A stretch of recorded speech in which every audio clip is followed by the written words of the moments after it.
You want to take great photos in snow? I have 3 mistakes for you should avoid.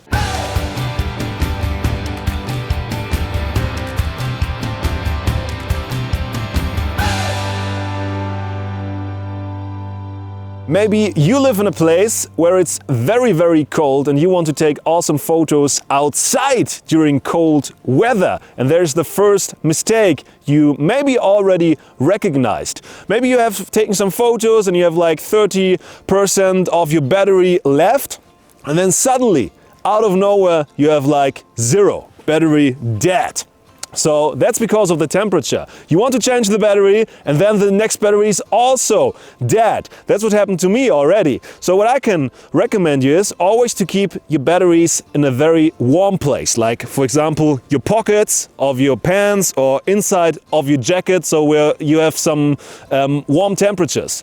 And then you can change the batteries. And sometimes even it helps when you have an empty battery in cold weather and you just put the battery off your camera, inside your jacket on a warm place, and then you have some energy left. So don't leave it in the front of a bag or something, outside in the pockets or even in your backpack. That might kill your battery. They won't die forever most of the times, but they will die maybe in this case, and you will miss a great shot. Mistake number 2 has something to do with your lens. And I photographed a lot of times during heavy snow, in bad weather conditions, even with sand all around me, and I never had any problem with my camera because I don't change my lens.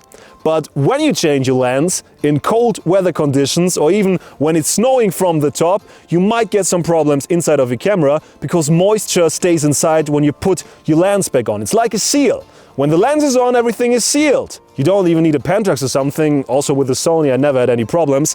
But the moisture stays inside when the lens is on. Even when you just change your lens with your gloves and you have like snow on your gloves, some snow might get inside the camera and it's a bad idea. Also, when you go back from a very cold place to a warm place, like your home, your flat or your car, even when your car is hot inside, don't change your lens. Try to avoid it for at least 1 hour. Try to heat the camera a bit up, not lay it somewhere on a heater or an oven or something, that's a bad idea as well. But just leave it like it is, lay it on the table, and then everything is cool. And like after 1 hour you can change your lens, no problem. But I try to avoid to change my lenses when I'm outside during wet weather.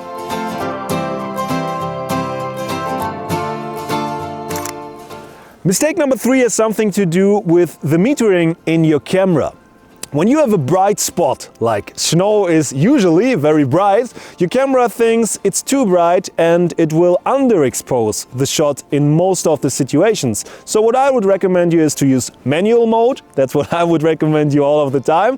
But when you don't use manual mode to manually improve your exposure, you can use semi-automatic modes like TV, AV, or here on the Sony S and A, and you can use your exposure correction. Like for example on +1, then every image will get a bit brighter out of camera, or your camera says every image should be a bit brighter. And that will help you in a snowy situation like you usually have when it's snowing. Those were 3 mistakes you should avoid when you photograph in very cold weather conditions. And I want to know which one of the mistakes you already did. Be honest to yourself and write it in the comments below. And if you have any topic, any photography topic or thing I should talk about, also write it in the comments section. So subscribe it, hit thumbs up and share it with somebody who's interested in photography and especially in photographing in cold conditions. So see you next time. Never forget, sag mal Einstellung, Digga, and I try to take some more nice shots here in the beautiful Black Forest. So see ya! Oh, and when you want to learn Adobe Lightroom the easy and fun way and start edit your photos, check out my full video course at learnfromben.com.